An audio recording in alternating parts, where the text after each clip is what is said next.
life is not a dress rehearsal. I can't remember who said it, but it's the same thing about showing up. It's like you just have to go. And if you don't like it, you can leave.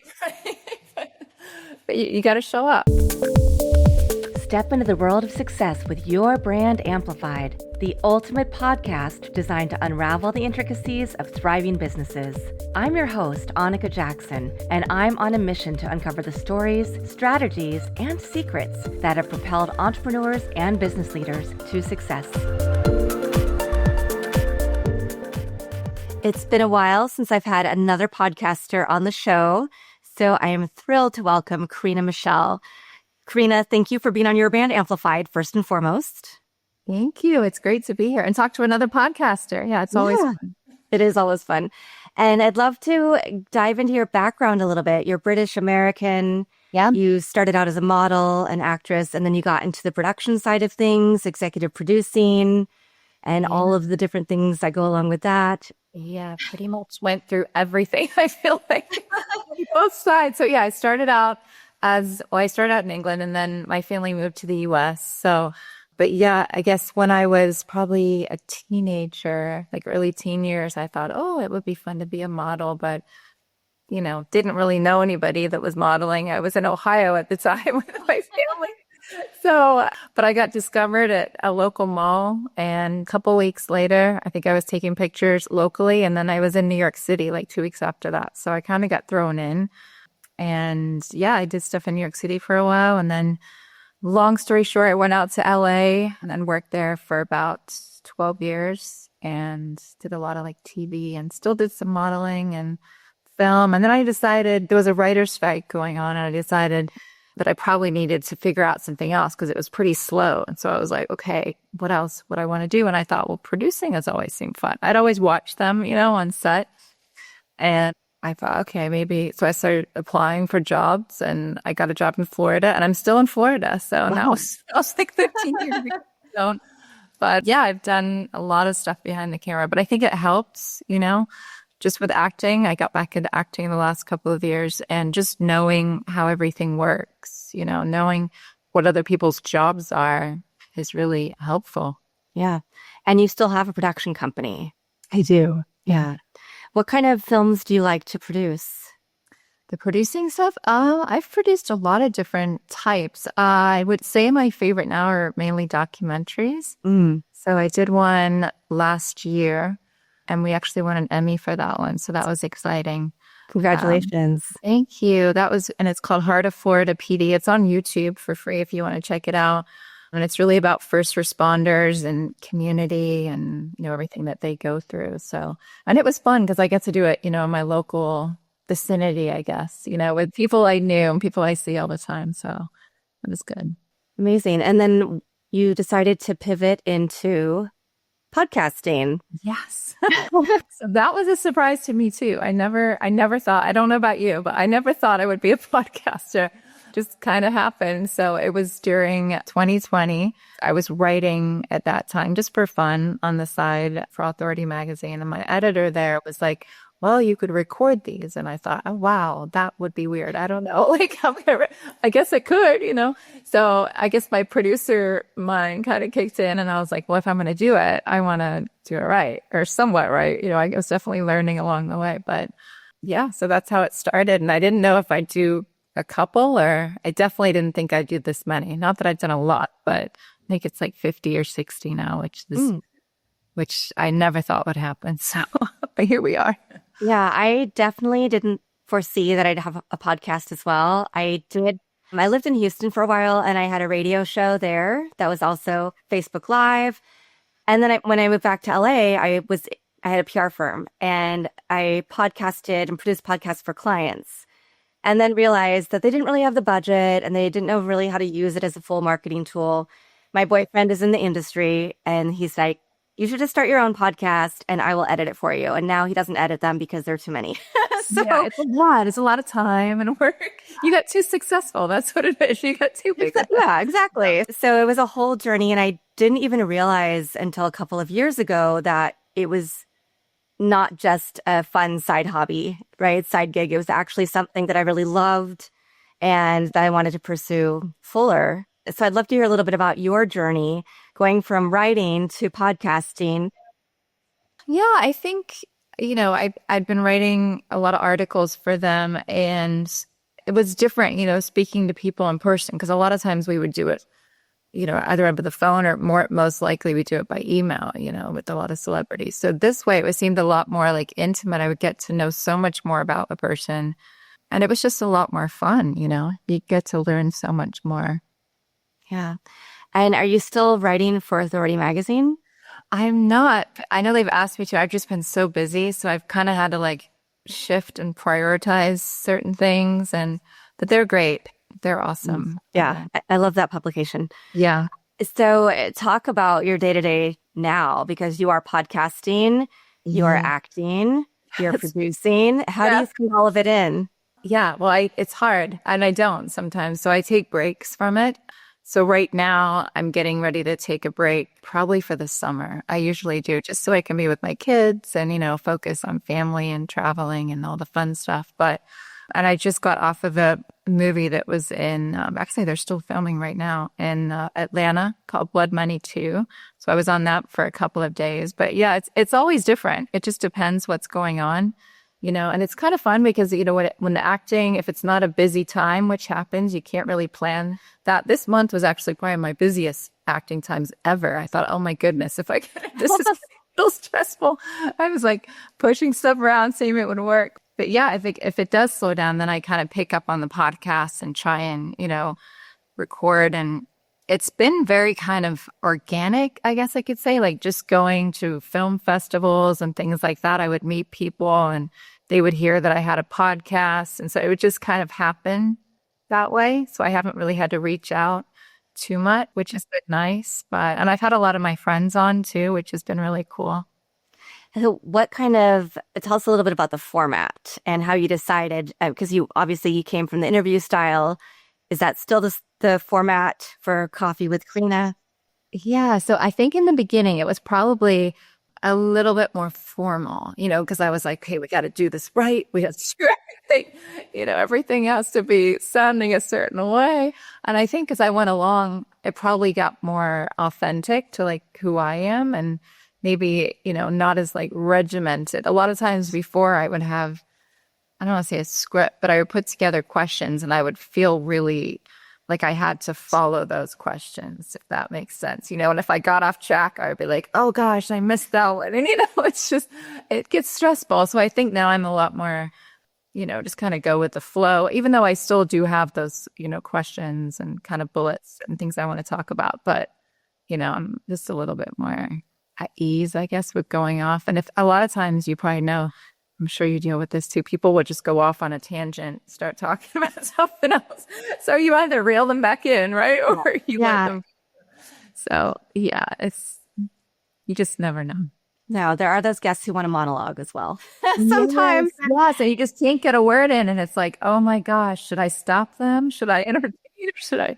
And sometimes you just let them talk. And so for you, is podcasting just a creative outlet? Do you see it being part of your overall business strategy, helping, give you ideas that feed into your acting and producing work as well? Yeah, I mean, it's been phenomenal as far as the branding side of it. I think it's a really smart business move for anyone, not just in entertainment, to have a podcast. You're reaching a different audience, maybe people that you're not ordinarily reaching online, which is really exciting, and it's not in such a salesy way. So you can, pick and choose the conversations you want to have. And hopefully those are, useful for somebody that's interested in your business too. Yeah. And as a producer, do you prioritize the video aspect first or the audio? That's photo. I love these questions. Oh my gosh. I don't think anyone's ever asked me that, but that's a good one. So yeah, when I started, I would just do audio. Okay. People were like, why aren't you doing video? You're an actress. You're it on camera. And for me, I felt like it was better because all the senses were going to just listening and, saying. So I feel like they would turn out better. I don't know. I feel like I got more from it that way. But as I've gone along, I've done different ones, where we're in different settings, just, I guess, more unique. Mine definitely aren't the same anymore. So we'll try out, just different locations and things like that, which is kind of fun. But yeah, I'm still experimenting with that because I think being a producer, you want everything to be a certain way, right? You want it to be, yeah. So yeah, it's an interesting one, but I still like doing just the audio too. Some of the ones I do are just Mm, audio. nice. And now in this day and age, YouTube will put your little nice cover art up and give somebody the audio experience, but they can still listen to it on a video platform. So, Yeah, and I think a lot of people do that. I've looked, and kind of looked around, and it seems like it works for a lot of people. And I have mine up there, and people like it. They watch it, and I say, okay. YouTube is great, yeah. for finding people as well. So this might be a hard question to answer, but I'd love to hear about a favorite role that you've had, a favorite movie that you've produced, and a favorite episode of your podcast. Oh, wow. Okay. Okay, so the one I just did, I'm in Blood Money too. This is kind of funny. Was kind of a really tough lady role. So I played like a drug kingpin, right? And this is crazy. I've done a couple roles like this in the past, but this one was really unique because she's kind of a badass. I don't know if I can say that, but she's just that type of person. So I actually had to study with my coach for a little bit because I was like, I don't know. Really need to play this in a believable way. And he gave me some really good tips. And yeah, we just filmed it and it was great. It turned out really well and everything came together. Once you put the work in beforehand, it usually comes together once you get there. But there were some really emotional scenes and I kept thinking, oh my gosh, I hope this conveys the way it's supposed to, but it did. I think it came across very well. So that was fun, and it was different to the ones I've done recently.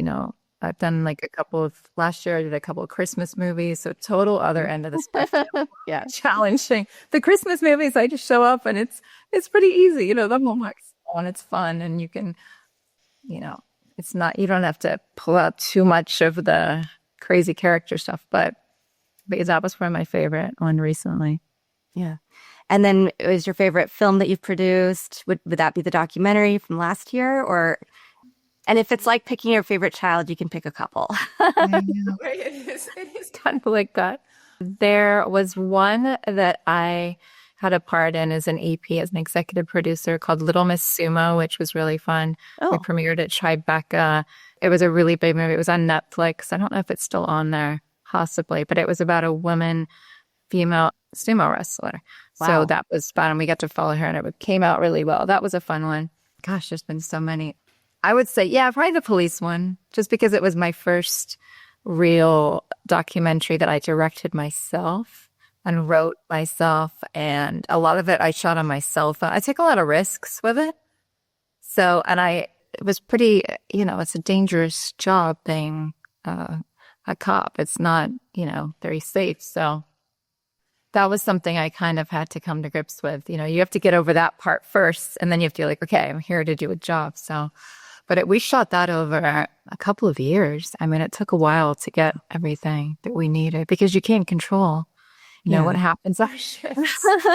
And I would get tired by like 2 a.m. Yeah, they're like, you can stay till 5 a.m. I'm like, oh my gosh. So yeah, but that was probably the most fun, just because it was on me, so it was more stressful, but I got to be more creative in it. Yeah. More risk, more reward. Yeah, yeah, Yeah. exactly. And then what about a favorite guest or two from the podcast? Yeah. Oh my gosh, I've had so many favorite guests this year, especially Dee Wallace, who plays the mom in E.T. Amazing. I love her. And I couldn't believe she was coming on. I'm like, this is amazing. Because I grew up, I think that was the first movie I saw in the movie theater.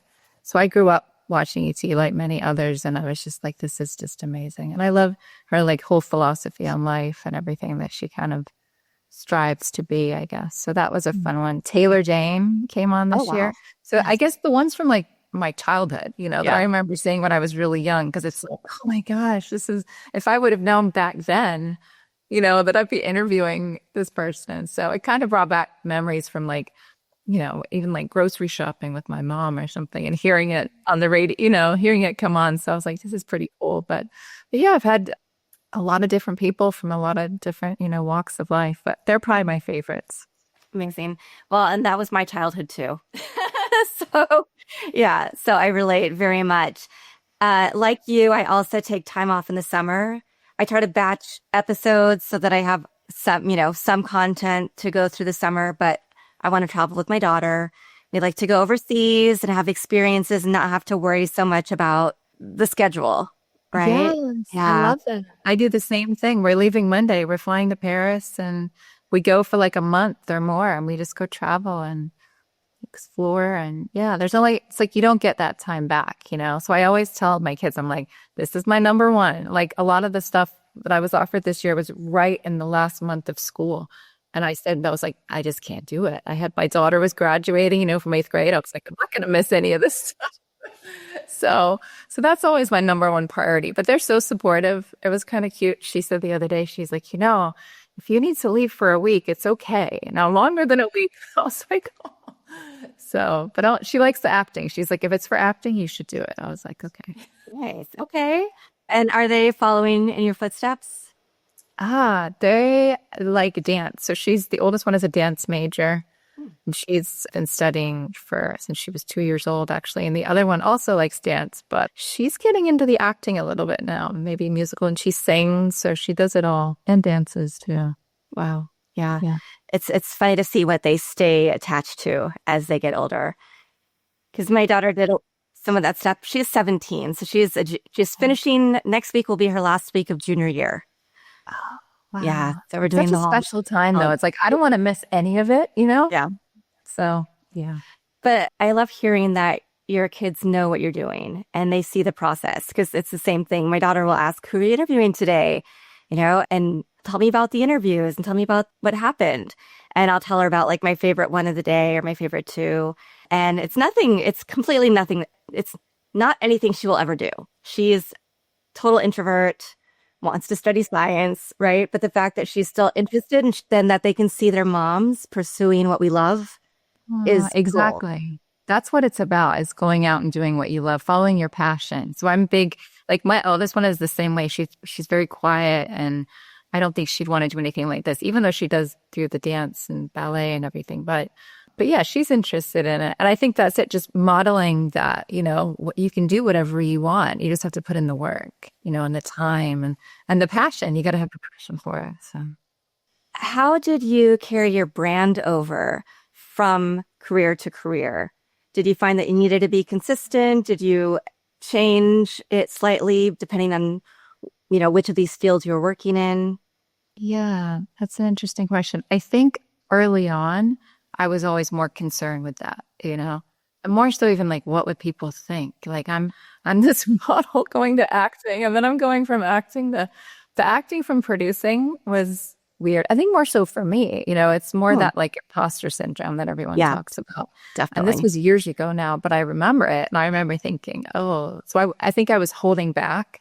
But, you know, once you get comfortable with it, and I think it just goes back to being, you know, your authentic self and just speaking your truth. And, you know, as long as you do that, I think that resonates with people, right? It's like they're going to hear that, because if you're speaking about it's something that you think you should be doing, or it usually doesn't come across quite as well. So where do you see yourself going next? Because you're doing all of these different creative endeavors. You're trying to balance them. I know. You know, it's something that's been on my mind because I've just been so busy the last couple of years. So especially this year, I've been saying no a lot to people. And I almost feel guilt sometimes about it because, you know, sometimes these are things I really want to do, especially locally. If I can't make it to things, I'm like, oh, like, you know, I'm sorry. But it's just how it is. You have to prioritize, right? So it's about getting those priorities really in gear. But yeah, I'm working on that right now. I don't know. We'll see what happens.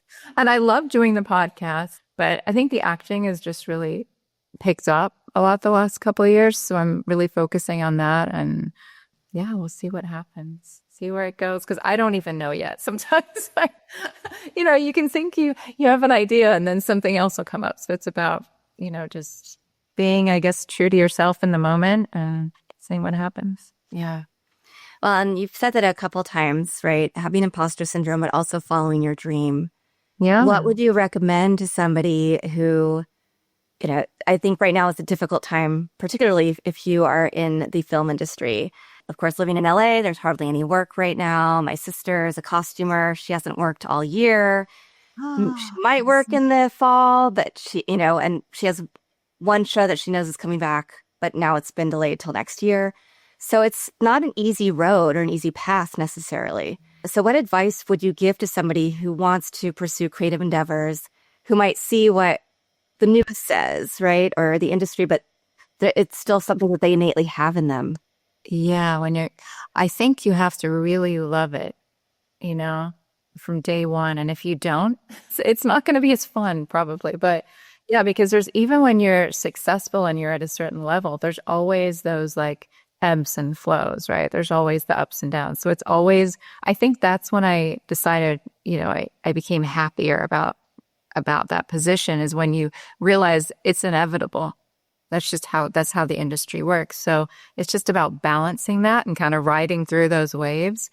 And if you can have something else going on, maybe business wise, it's probably not a bad idea, especially with, how everything's going in LA. And it is scary. I mean, I have friends out there. I haven't been out there for a couple months, but I feel like every time I go, it's worse than it was before. So yeah, I don't know. There's a lot of changes for sure. Yeah. But on the other hand, you're living in Florida and you are getting a lot of work.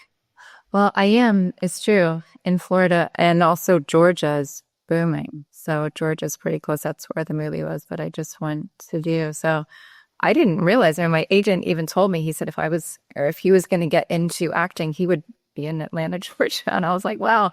Because for me, it was starting out. I mean, LA, you had to be in LA, so that's why I was there. In Hollywood, you had to, or you weren't going to do anything. You had to go to auditions. There was no Zoom or anything like that. So, but it's changed. You can audition, over Zoom, and so there are more opportunities in a way. But maybe if you're in LA, I don't know.